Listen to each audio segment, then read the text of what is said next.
Hello everyone and welcome to week 7 of English 120. Can't believe we're already at week 7. So this week I'd like you to complete module 7 and take the quiz as usual by Thursday at 11:59 p.m. I'd also like you to read the Log of the Snark, pages 33 to 51, and complete your reading journal. Then I'd also like you to watch a video lecture by the scholar Clarice Stas, who visited my classroom last semester and was gracious enough to let me video her. So I do apologize about my poor videography, but her presentation is amazing, and you will really enjoy what she has to say. It'll teach you a lot about the time period and what it was like to be a woman. And those of you who might be working on the topic of the new woman, it's a vital source of information. And yes, you can use the lecture as one of your sources in your paper, not in your annotated bibliography. Speaking of annotated bibliography, your annotated bibliography is due by Sunday at 11:59 p.m. Remember, this is a formal assignment, and it's worth a great deal of points. So take your time in doing it correctly. I went over how to create an annotated bibliography in great detail last week. I did notice only 4 people watched that lecture. So be sure to let me know if you watched this week's lecture by sending me an email. You can do it through the Canvas application. If you'd like to have credit for actually being one of the people who watches the lectures.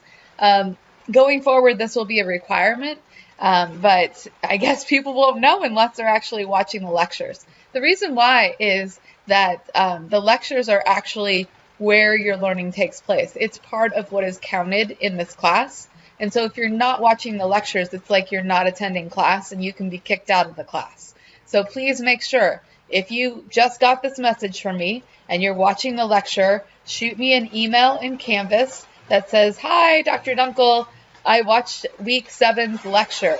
Okay, that's all you have to do. All right. So the lecture by Clarice Stas, which is posted under this week's content, gives us a great perspective about the new woman, which Charmian Kittredge London was. She was a new woman. And it tells us about really what it was like in the era where she grew up in Oakland and Berkeley. It was really a fascinating time. Clarice has amazing background in this area. She was trained in sociology, and she was originally a member of SSU's sociology department, where she taught courses in gender roles, social class, and simulation. Through an interest in biography, though, she shifted her research to historical themes, and she completed a postdoctorate year at Brown University in African American history. As a result of visiting Jack London State Historic Park, she embarked on his life and times, and remains an active scholar in London studies. Moving to the history department, she taught specialized courses on the post-Civil War era, along with research methods and thesis writing on the graduate level. During that time, she wrote multi-generational histories of the women in the Vanderbilt and Rockefeller families as well. These are her 2 books on Charmian and Jack, American Dreamers and Jack London's Women. Great sources if you're looking for sources for your research papers, and those do count. You can use those as sources. So please make sure you watch the video. It's vital information to what we're doing. So this week you're reading, you've already read pages 1 through 33, but I wanted to show this to you. This is the Maxfield Parrish print that Charmian's referring to, Sinbad the Sailor, on pages 9 and 10 of Log of the Snark, where she says, "The water is purple. Do you remember that gorgeous picture of Maxfield Parrish, Sinbad the Sailor?" And she's talking about this intense color here. It's the color that the sea is when you're out really, really deep. And it was just fascinating to her. Just wanted to show you what a man-of-war jellyfish looks like. That's what they saw tons of while they were sailing to Hawaii. This is from page 10. It's important for you to know the parts of the sailboat, because when Charmian wrote the Log of the Snark, it was a time when most people would have knowledge about what it was like to, to be on a sailboat, like what the parts of a sailboat were.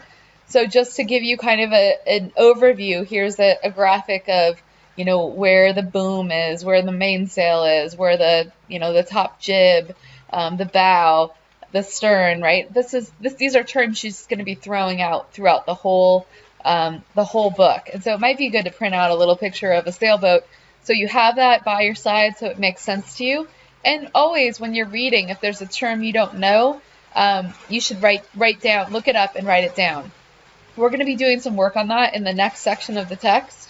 But in the meantime, if I give you this information, you might as well write it in your text. Here's some more definitions.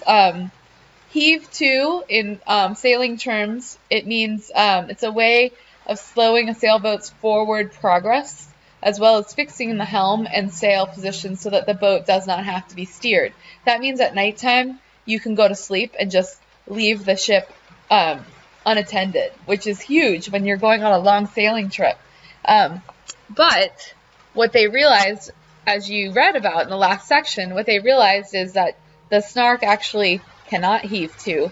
And because of that, they have to be constantly taking turns, including Charmian, being on watch and sailing the ship. So it's exhausting. Their trip to Hawaii is exhausting and totally filled with chaos, as you read about.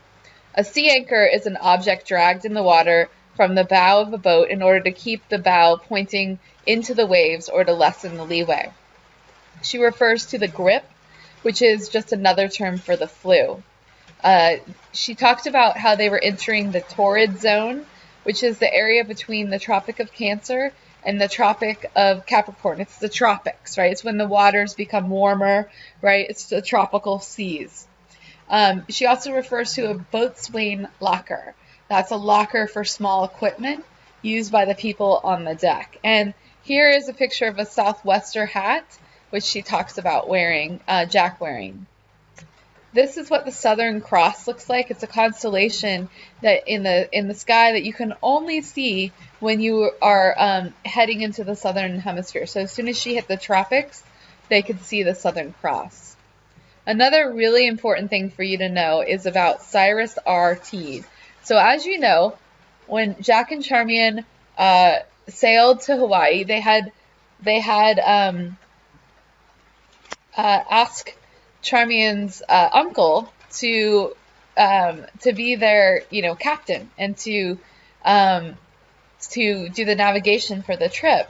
Little did they know that he was relying on the navigational ideas of Cyrus R. Teed, something called the cellular cosmology, or the Earth a concave sphere. You can see down in this picture here, he believed that the surface of the Earth is actually the inner surface of a sphere or cell, and the rest of the universe is also contained within.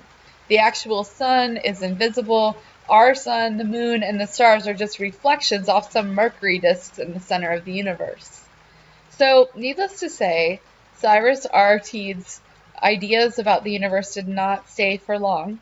In fact, Darwin, when he was talking about scientific method, used Cyrus R. Teed as an example of someone who did not follow scientific method as like the worst possible case. So, there you go.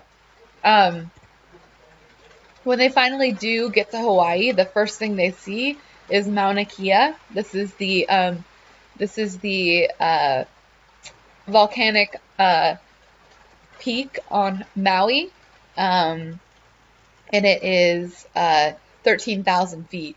And that was a very happy sight for them when they finally got there. On the way to Hawaii, Charmian studied the work of Isabella Bird Bishop. She wrote Hawaii 6 Months Among the Palm Groves, Coral Reefs, and Volcanoes of the Sandwich Islands. Charmian read extensively about all of the historical records of all the places where she was visiting, she and Jack. But Isabella Bird is a really interesting person for her to read because she's reading a woman who visited Hawaii in a time when women did not travel. And Isabella Bird was quite an extraordinary traveler. She traveled around the world at a time when women really did not do that. So when Isabella Bird visited Hawaii, it was not idyllic. It was early in the 19th century, and steamships crossed the Pacific carrying goods and people from the United States and Australia and New Zealand and China and Japan. And the trade in sandalwood, wood, and fur brought many foreign steamships into Hawaii. It was not uncommon for American missionaries to arrive in Hawaii via whaling ships that stopped in Hawaii. Hawaii, with its position between mainland America and Asia, was a valuable and strategic piece of property. And so most people who came through on the steamships and saw Hawaii at this time, and this is this is like the mid to late 1800s, they saw Hawaii as a place of commerce where they could make money, right? Whereas Isabella Bird, Bishop, she traveled in 1875. She comments on the political situation in the Sandwich Islands, which is what Hawaii was called at the time, and how they dealt with the fact that people were just coming in and taking whatever they could without regards for the culture. Because Isabella Bird was actually an outsider, right? She's a woman traveling in a man's world, basically, of that time period. She's able to really identify with the cultures she's inhabiting, in a way that the white men who are writing the other documents are not. One thing to pay attention to while you're reading is what Charmian wears aboard the Snark. Now remember, this is a time period where women were expected to always wear a skirt. They could not wear pants. And Charmian soon learned, upon on a boat, she was like, there's no way I am wearing a skirt, because I will drown, right? And so she wore instead silk pajamas, or flannel pajamas for most of the trip. She made some other pants as well along the way. You can see a picture of her here. This is them in the Solomon Islands, and she's got a gun on her hip, and she's photographing this group of people. But please pay attention while you're reading. So this week, your journal entries will be, I'd like to know how long that it took for the Snark to sail from San Francisco to Hawaii, exactly how many days. You can look at the log entries to know the dates. How did Jack and Charmian feel when they finally reached land again? And remember, when you answer your questions, your journal entry questions, please use evidence from the text to support your answers. How long did they spend in Hawaii and why? Do a quick Google search on the history of Hawaii. What do you think Hawaii was like back in 1907? Where do Jack and Charmian sail next? And as a bonus, tell me why they want to travel to this place. What inspired them? All right. So your module this week is citing direct quotes. Please click through all the pages, read through everything, and then take the quiz at the end. It's due on Thursday at 11:59 p.m. Just a reminder, your annotated bibliography is due at the end of this week. This is a big part of your research project. Please make sure. That's why we've had 2 weeks to work on it. So if you did not watch last week's lecture, now's the time to go back. Because if you don't watch it, you will not get a good grade on your annotated bibliography. Just a reminder, it's to be in MLA format, Times New Roman, 12-point font. And I will be going over MLA format in a second. You're to list 6 annotations of academic sources. You'll list first the citation for that source in MLA format, and then an annotation that is a significant amount of text that you answer, go back through last week's lecture and see what I asked you to get. So you're going to evaluate the author. You're going to give a summary of the text. You're going to talk about how this relates to your topic and how the person who's arguing this information in the source you're looking at relates to other sources you've looked at. This is all due, all 6 of these annotations are due next Sunday at 11:59 p.m. And remember, you must use authored sources from the library. No dictionary or encyclopedia entries for this particular assignment. You should actually be doing bigger searches.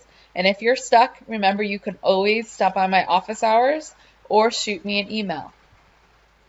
Just to go over MLA formatting really quickly. When you want to do MLA formatting, you want to type your paper on a computer. And in your case, you don't have to print it out, but you want it to be on a standard piece of paper when you do print it out. It should be double spaced, and you should always use Times New Roman 12-point font. You want to set the margins of your document to 1 inch on all sides. You want to indent the first line of paragraphs 1/2 inch from the left margin. MLA recommends that you use the tab key as opposed to pushing the space bar 5 times. You want to create a header that numbers all pages consecutively in the upper right-hand corner, 1/2 inch from the top, and flush with the right-hand margin. And I'll talk about that more in a second. On the first page of your paper, you never want to make a title page. You do not need to do that. In the upper left-hand corner of your first page, you will list your name, and in this order, your name, your instructor's name. Make sure you spell my name right. It's D-U-N-K-L-E. The course, English 120, and the date. That date is the date that your assignment is due. It's the due date. And that should also be double spaced. Double space again and center the title. Do not underline, italicize, or place your title in quotation marks. Write the title in title case. That's standard capitalization, not in all capital letters. Use quotation marks and or italics when referring to other works in your title, just as you would in your text. So if you're referring to a novel, it should be italicized. If you're referring to a poem or a short story, it should be in quotation marks. You want to double space between the title and the first line of the text. And you want to create a header in the upper right-hand corner. This is the same one I was talking about before. That includes your last name, followed by a space with a page number. Number all pages consecutively with Arabic numbers. That's 1, 2, 3, 4, 5, right? Not Roman numbers. 1/2 inch from the top and flush with the right margin. Okay? This is what this looks like. This is your sample first page. Notice the left hand has the name of the student at the top, the professor's name, the English course, and the date. Notice the format of the date. It's day, month, year. In the upper right-hand corner, you see the last name of the student and the page number. You'll see the title is centered. It is not bold. It is not italicized. And all the main words are capitalized. Notice there's a 1 inch margin all the way around the page. Notice how the first paragraph is indented by a tab. All the paragraphs, the first line is indented by a tab. I hope this helps. It's really important. You will lose a lot of points after this in the module from last week if you do not use proper MLA format. Also, I want to remind you that in our textbook, the golden chapter, as I like to call it, that's the MLA format chapter. And that's where you can look up how to cite your sources. Look at chapter 20. It will tell you exactly how to cite your sources. All right, guys, that's it for this week. Please let me know if you have questions. And don't forget, you must send me an email if you want credit for watching this lecture. Otherwise, I will assume that you did not watch the lecture and you will lose points for the week. All right, have a great week.